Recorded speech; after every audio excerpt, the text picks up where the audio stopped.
Allah.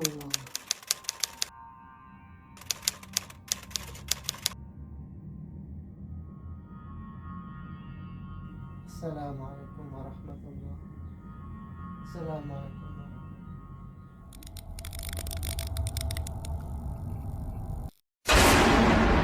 Mang Sukir. A'udzu billahi minasyaitonir rajim. Bismillahirrahmanirrahim. Assalamualaikum warahmatullahi wabarakatuh. Kembali lagi bersama Mang Sukir. Untuk cerita kali ini, Mang Sukir masih melanjutkan cerita yang sebelumnya yang berjudul Dijadikan Tumbal Proyek. Cerita ini ditulis oleh Puputius. Sebelum Mang Sukir melanjutkan cerita, Mang Sukir minta dukungan dari teman-teman untuk subscribe channel ini dan nyalakan notifikasinya agar teman-teman tidak ketinggalan cerita-cerita dari Mang Sukir. Tak usah berlama-lama, langsung saja kita ke ceritanya.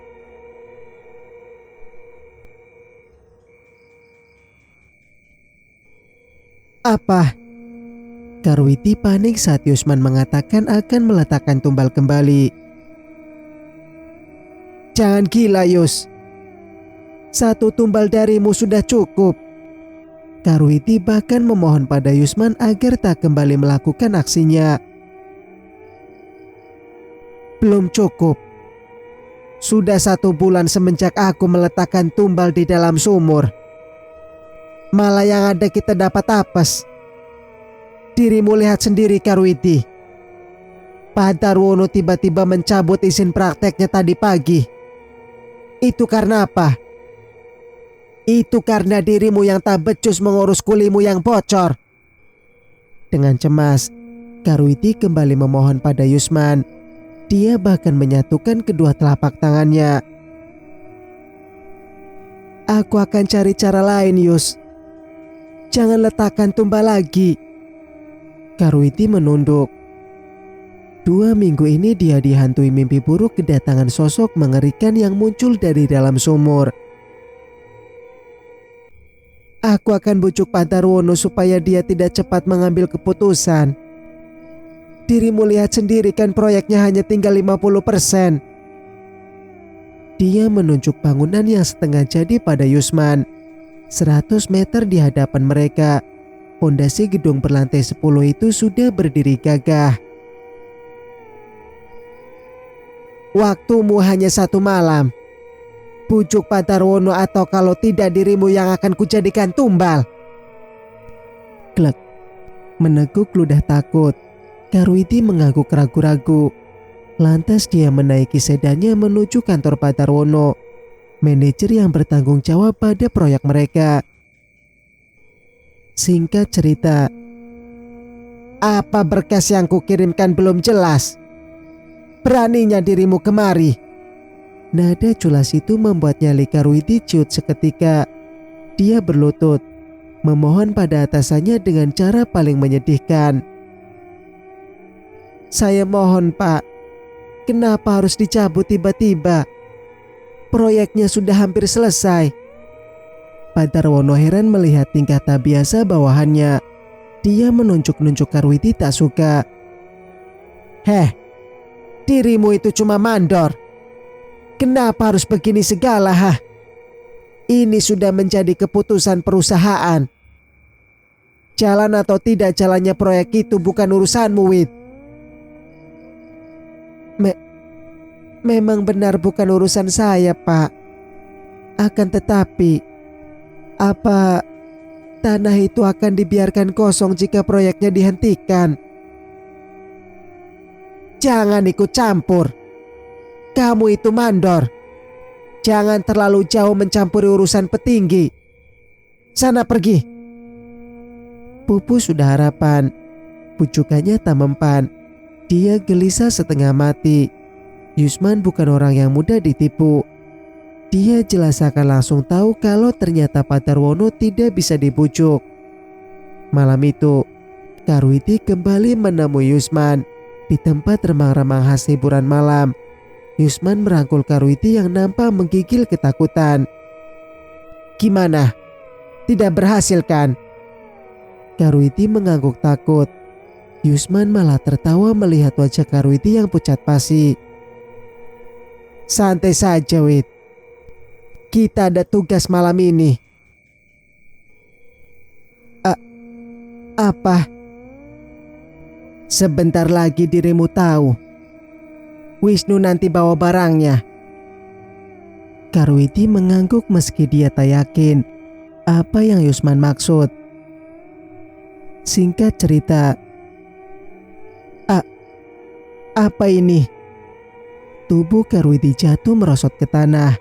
Matanya membulat, bergetar ketakutan melihat mayat yang dimasukkan ke dalam karung. Karwiti bukannya tidak tahu di dalam karung itu ialah mayat Padarwono, atasannya. Kenapa kalian?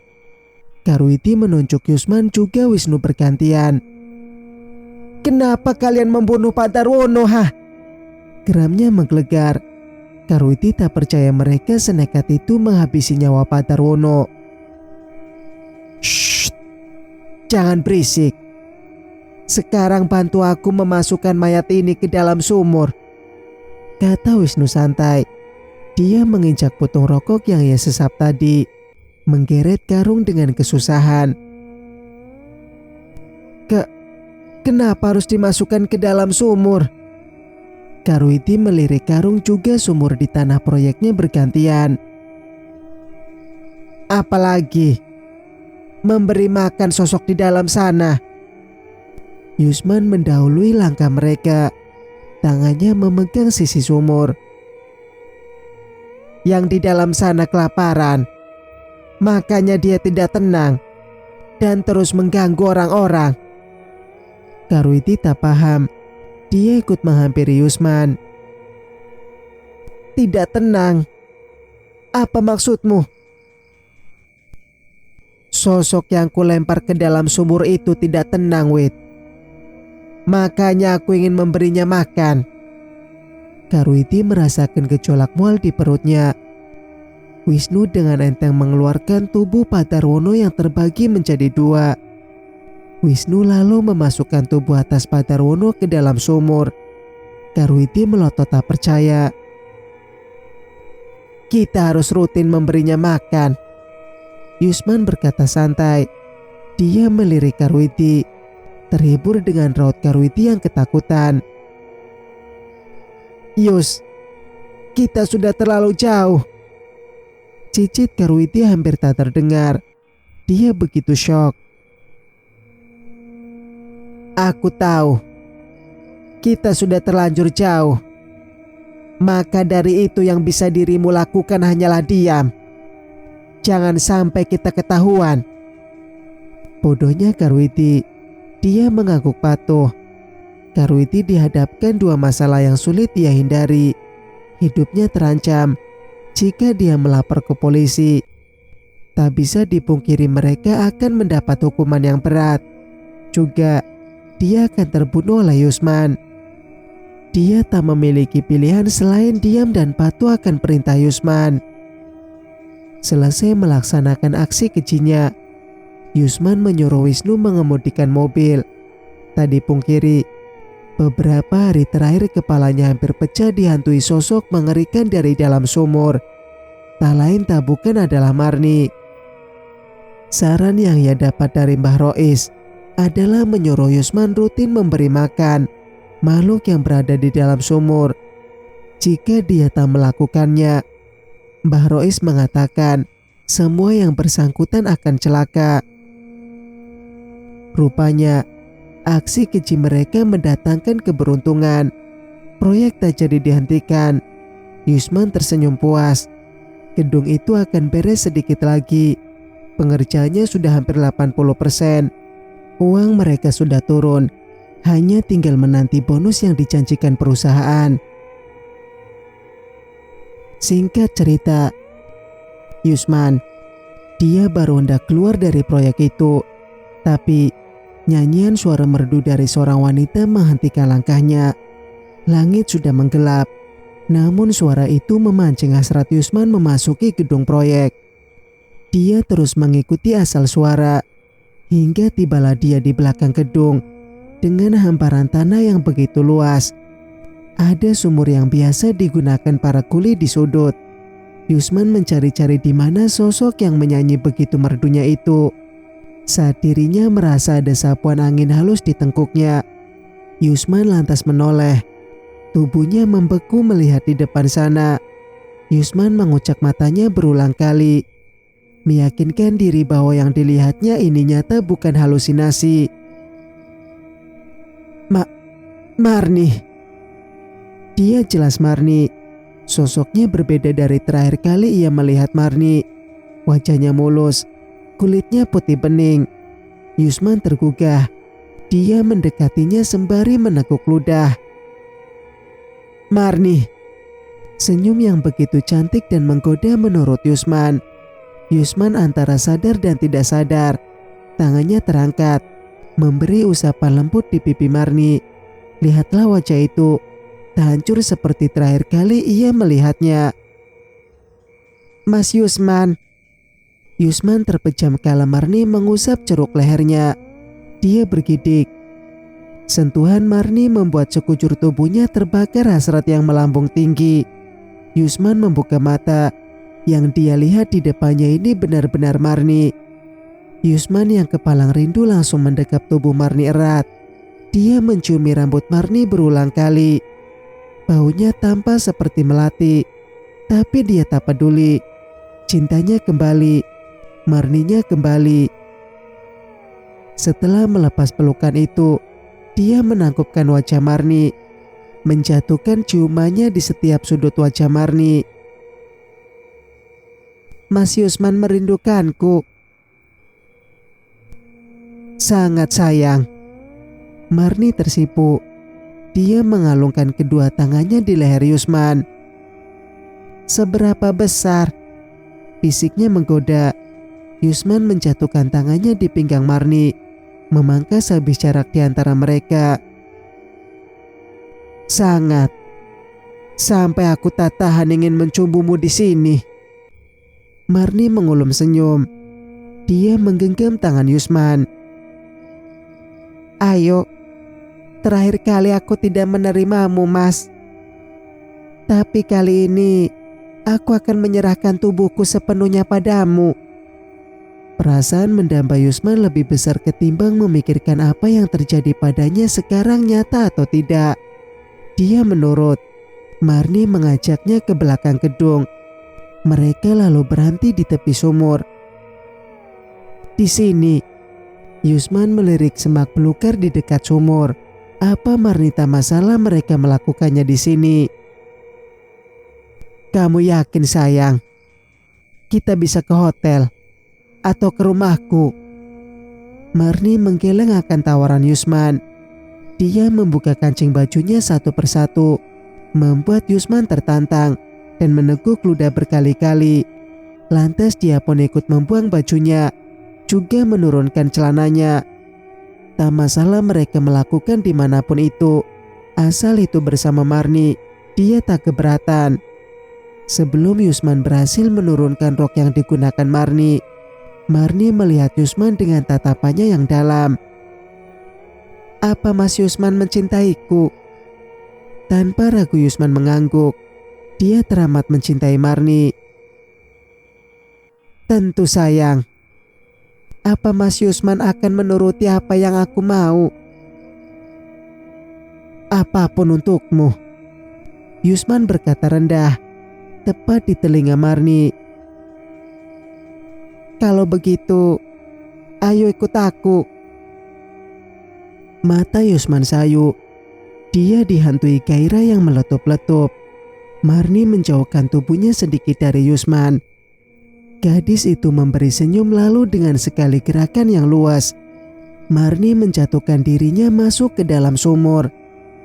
Perkataan Marni tadi terngiang-ngiang di kepalanya. Yusman memasukkan satu kakinya ke dalam sumur. Lalu saat dia akan melompat ke dalam sana, tiba-tiba saja ada yang menarik tubuhnya dari belakang. Yusman, apa yang kamu lakukan, Kang? Wisnu menarik tubuh Yusman tepat waktu. Wisnu melihat raut Yusman yang tampak kosong. Dia lantas memberinya tamparan, menyadarkan Yusman. Yusman sepertinya dirasuki oleh sesuatu. Apa yang terjadi padaku? Yusman melihat tubuh atasnya yang tak mengenakan baju, juga celananya yang turun hingga mata kaki. Apa yang terjadi padaku, Wis? Wisnu mendengus. Mana aku tahu, Kang. Aku mencarimu kemana-mana. Rupanya dirimu ada di sini. Entah ngapain lepas baju sama celana seperti itu di dekat sumur. Saat dirinya baru sadar akan kejadian tadi, Yusman membulatkan matanya. Dia sadar sekarang, tadi dirinya bertemu dengan Marni. Karena kejadian itu pula, Yusman tak bisa tidur dengan tenang. Setiap kali ia memejamkan mata, bayangan-bayangan Marni terus berputar di kepalanya. Yusman ingin mengelak fakta bahwa dia paranoid sekarang. Pria yang digadang-gadang tangguh, pemberani pun bisa takut juga jika dihadapkan oleh kejadian seperti ini. Kang, kamu kok ngelamun terus? Ini proyek kita hampir selesai loh. Wisnu memaparkan kertas bergambar struktural bangunan. Pria itu menyesap rokoknya santai bersama Karwiti juga arsitek mereka. Aku mau ke belakang dulu. Pamit Yusman pada yang lain. Jalannya bahkan sempoyongan. Kepalanya berdenyut. Tiba-tiba di kamar mandi, Yusman membasuh wajahnya di wastafel. Dia membasuhnya beberapa kali, mencoba menghalau bayangan-bayangan Marni yang terus merecokinya tanpa henti. Saat dia mengguyur rambutnya ke belakang dan membuka matanya, seketika itu juga seluruh aliran darahnya berdesir. Tubuhnya kaku tak dapat digerakkan, melihat sosok Marni di kaca wastafel yang menatapnya. Bukan Marni dengan wajah yang cantik, melainkan Marni dengan kondisi wajah yang hancur. Mulutnya melebar tak semestinya, hampir sampai ke telinga. Ketakutan menjalar di sekujur tubuh Yusman. Mulutnya seolah kaku untuk mengucapkan istighfar. Marni. Suara Yusman parau, hampir seperti bisikan tak terdengar. Yusman berbalik ingin pergi. Akan tetapi saat itu Yusman merasa seluruh aliran tubuhnya berhenti saat itu juga. Untuk menelan ludah saja Yusman kesulitan. Marni ada di hadapannya, bukan hanya di cermin, melainkan di toilet, di hadapannya. Hanya saja wajahnya berbeda. Marni normal, wajahnya tidak hancur. Senyum manis itu hampir membuat Yusman luluh. Ini aku, Mas. Marni. Kenapa Mas Yusman takut? Marni berbisik di telinga Yusman. Dia menekan jarak, memepet tubuh Yusman hingga terantuk di wastafel. Yusman bahkan menahan napas saat Marni menatapnya dengan tatapan penuh damba. Marni, tinggalkan aku. Kamu sudah mati. Gigi Yusman bergemeletuk, menahan takut yang teramat saat Marni makin mendekatkan wajahnya. Aku belum mati, Mas. Mas tidak lihat aku sekarang ada di sini. Ucapnya pelan, syarat akan godaan. Tubuh Yusman berjengit saat Marni mengalungkan tangan di lehernya. Kamu sudah mati, Marni.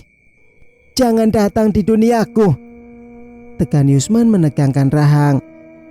Dia bahkan merasa kakinya kebas, tak bisa digerakkan. Yusman ingin lari sekuat tenaga saat Marni justru melancarkan godaannya. Kalau begitu, kamu yang harus ikut bersamaku, Mas. Yusman membelalak saat telapak tangan Marni mencengkram lehernya. Begitu kuat, bahkan dia merasa tulang lehernya patah karena cekikan tiba-tiba itu. Marni, ucapnya putus-putus. Kesadarannya hampir hilang jika saja pintu kamar mandi tidak dibuka tiba-tiba. Wisnu ada di sana. Dia melihat Yusman aneh saat pria itu terduduk di lantai sembari memegangi lehernya. Ada apa ini, Kang? Yusman mendongak melihat Wisnu. Rautnya kosong. Dia menunjuk kaca wastafel berulang kali. Ada Marni di sana. Yusman mungkin tengah mengalami mimpi buruk atau apa. Dia begitu lama di toilet. Maka dari itu Wisnu menyusulnya. Jangan ngelantur. Ayo Kang ke depan. Kita harus ke proyekan sekarang. Aku bener Wis. Tidak bohong. Marni bahkan mencekik leherku. Yusman menunjuk lehernya yang kesakitan karena ulah Marni tadi. Tapi anehnya Wisnu tak melihat bekas apapun di sana. Leher Yusman tampak normal. Jangan nakut-nakutin Kang. Ayo keluar. Ajak Wisnu, tak menghiraukan ocehan Yusman. Sumpah Wis, Marni tadi ada di sini. Wisnu benar-benar mengabaikannya. Pria itu keluar dari toilet meninggalkan Yusman sendiri. Sedangkan Yusman tergugu di tempatnya. Sisa ketakutan tak hilang dari tubuhnya, bahkan mungkin semakin menjadi. Saat Yusman hendak keluar dari toilet, tak sengaja matanya menangkap ke kaca wastafel. Di situ juga dia melihat Marni dengan wajah hancur itu memberi senyum padanya. Tubuhnya benar-benar kaku. Senyum mengerikan Marni terekam jelas di kepalanya. Yusman tak bisa memindahkan matanya begitu saja dari sosok mengerikan Marni di kaca. Tiba-tiba terdengar suara. Itu adalah suara terakhir yang Yusman dengar sebelum tubuhnya jatuh merosot ke lantai. Yusman ambruk bersamaan dengan kesadarannya yang mulai hilang. Singkat cerita, Wisnu orang pertama yang menemukan Yusman pingsan di toilet. Setelah tubuh Yusman dilarikan ke puskesmas, pria itu tak kunjung sadar. Tak dipungkiri, Wisnu juga Karwiti pun takut jika sesuatu terjadi pada Yusman. Karwiti yang takut jika pingsannya Yusman ini disebabkan oleh sosok tumbal yang beberapa hari terakhir menghantuinya. Karwiti sadar betul dia juga Yusman tengah diintai oleh sosok itu. Sedang Wisnu, pria itu takut jika Yusman tak kembali sadar. Sisa uang Wisnu masih ada pada Yusman dan belum Yusman berikan. Untungnya tak lama dari keterdiaman mereka, Yusman perlahan-lahan membuka matanya. Sinar terang dari cahaya lampu di atas menyilaukan matanya. Dan setelah matanya benar-benar terbuka, dirinya melihat wajah khawatir dua rekannya, Karwiti juga Wisnu. Karwiti, aku punya permintaan. Wisnu juga Karwiti bertatapan, bingung dengan permintaan tiba-tiba Yusman. Apa Yus? Jawab Karwiti kemudian. Proyek itu kita hentikan saja. Kedua bola mata orang itu hampir keluar. Tak percaya Yusman meminta hal semacam itu. Wisnu yang lebih dulu berkata akan kekagetannya. Bicara apa kamu Kang? Tinggal 20% lagi. Mana bisa kita hentikan? Murkanya tak tertahankan. Wisnu bahkan berani berteriak pada Yusman. Dendanya akan aku bayar. Tarik semua investor yang berinvestasi di proyek itu. Jelas Yusman lagi dengan nada datar. Ucapan itu pula yang membuat Wisnu terkekeh geram. Jangan main-main Kang sama aku. Biarpun itu kamu, aku akan habisi semua orang yang akan menghadang keberhasilan proyek itu. Wisnu, mengertilah. Kita benar-benar akan mendapat masalah jika proyek itu dilanjutkan. Masalah apa Kang? Kita bahkan meletakkan tubuh Marni dan Pak Darwono dalam sumur itu. Mana masalahnya? Wisnu bagai lupa diri. Matanya memerah murka. Dia mengendus berkali-kali. Wisnu keluar kamar begitu saja. Tersisa Yusman dan Karwiti. Dua pria itu tanpa fokus dengan pikirannya masing-masing. Karwiti, jika dirimu ingin hidup, lakukan perintahku. Hentikan proyek itu. Ada apa Yus sebenarnya? Karwiti menarik kursi. Dia duduk di samping berangkar Yusman, ingin mendengar setiap kata yang keluar dari mulut rekannya. Setiap hari aku dihantui olehnya, Wit. Hidupku tidak tenang. Rasa bersalahku kian membesar tiap harinya. Karwiti menekuk ludah. Dia bahkan bersumpah tak pernah melihat wajah pasrah, sendu, juga takut yang dikeluarkan Yusman. Pria itu begitu tangguh menurut Karwiti. Urus berkasnya. Aku yang akan selesaikan sisanya. Satu lagi, tutup sumur itu. Jangan sampai ada yang membukanya. Atau kalau bisa dihancurkan, hancurkan saja sekalian. Baik Yus. Karwiti pun tak lagi peduli dengan uang yang akan mereka dapatkan. Dia lebih memilih nyawanya. Dia tidak boleh mati. Karwiti ingin berumur panjang. Singkat cerita, 1 minggu kemudian, di sekeliling proyek berdiri papan yang menculang. Tanda proyek tidak dilanjutkan. Proyek itu berhenti. Dan 1 minggu pula Wisnu tak terlihat batang hidungnya. Seperti rencana yang dijalankan Yusman, Karwiti menyelesaikan semuanya dengan aman. Sayangnya sumur itu tak dapat mereka hancurkan. Sudah 3 kali Karwiti menyuruh bawahannya untuk menghancurkan sumur itu. Dan 3 kali pula mereka gagal. Mereka bilang sumurnya selalu mengeluarkan suara aneh tiap kali mereka akan mendekat. Dan mereka tak berani untuk melakukan lebih jauh. Yusman yang tahu itu pun menyuruh Karwiti membiarkannya saja. Asal sumur itu ditutup dengan rapat. Dan tidak ada yang boleh tahu bahwasanya di sumur itu terdapat 2 mayat yang Yusman masukkan. Terakhir, sebelum mereka pergi, keduanya berjabat tangan. Yusman meminta Karwiti untuk pergi dari kota ini, atau kalau bisa jangan pernah kembali ke tempat ini. Sedang Yusman, dirinya pun akan ikut pergi dari tempat ini. Yusman akan menjauh, hidup tenang di suatu tempat tanpa ada gangguan. Hal itu juga ia lakukan semata untuk melupakan Marni. Di jalan, Yusman mengendarai sedannya dengan tenang. Tiket sudah ia pesan, 2 jam lagi pesawatnya terbang. Yusman kini sedang dalam perjalanan menuju bandara.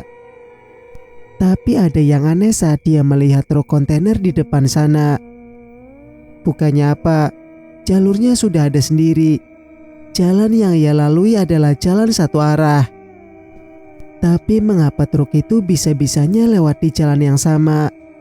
Seketika itu juga Yusman panik saat dia tak bisa menghentikan sedan. Remnya tidak berfungsi. Rem sedannya blong.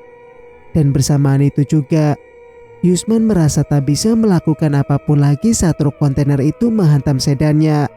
Sedan yang dikemudikan remuk tak bersisa. Dan sudah dipastikan Yusman tidak selamat.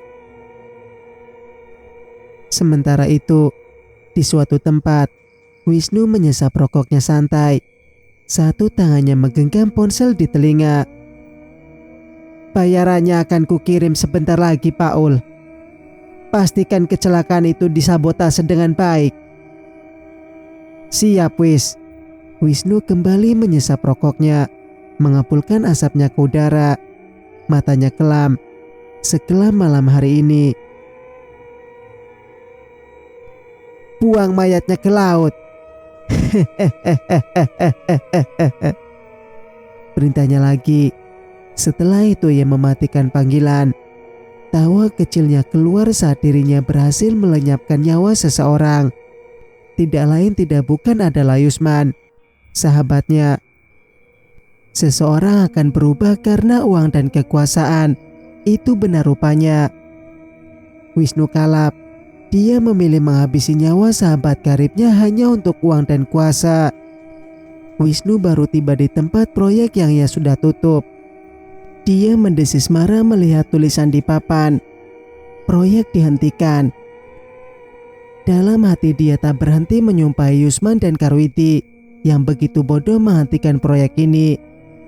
Dia bukannya tidak tahu, Yusman dan Karwiti kerap kali kedapatan melamun oleh Wisnu. Dan setelah ia mendengar bahwa tumbal yang mereka letakkan ke dalam sumur gentayangan, Wisnu tak habis pikir dan tak percaya dengan bualan itu. Dia ingin membuktikan sendiri. Wisnu melangkah melewati pagar pembatas proyek. Dia dengan gagahnya berjalan ke belakang, ke arah sumur yang sudah ditutup rapat oleh Karwiti. Nyusahin. Wisnu melempar putung rokoknya ke sumur yang sudah ditutup. Dia dengan santai duduk di atasnya. Marni, matilah dengan tenang. Dirimu lihat sendiri kan, karena ulahmu, Kang Yusman sekarang ada di atas, katanya. Bibirnya masih sempat terkekeh, telunjuknya mengarah ke arah langit. Andai dirimu tidak jual mahal dan memilih di antara aku dan Kang Yusman, pasti nasibmu tidak akan begini. Wisnu mengambil bungkus rokok di saku celana. Ia selipkan di mulut dan menyalakan pemantik. Aku membunuh Dara bukan tanpa sebab. Matanya menerawang jauh. Wisnu mendongak, melihat langit mendung di atas sana. Dara gadis gampangan. Saat dia berkata ingin menjadi kekasihku, saat itu juga dia begitu mudah membuka kakinya untuk pria lain. Asap rokok mengepul di udara. Dirimu tahu sendiri Marni siapa pria itu. Wisnu menepuk-nepuk penutup sumur. Pria itu adalah Kang Yusman. Pria yang sudah menetapkan hatinya padamu.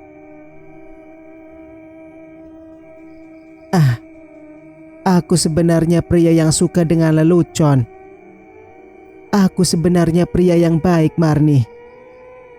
Tapi entah mengapa, setelah tahu pria yang mencintaimu itu berkhianat dan memadu kasih bersama gadis lain, aku tidak terima. Di akhir kalimat, Wisnu memelankan suaranya. Saat kejadian tragis malam itu, mungkin yang Marni tahu adalah Wisnu juga Yusman memperkosa Dara.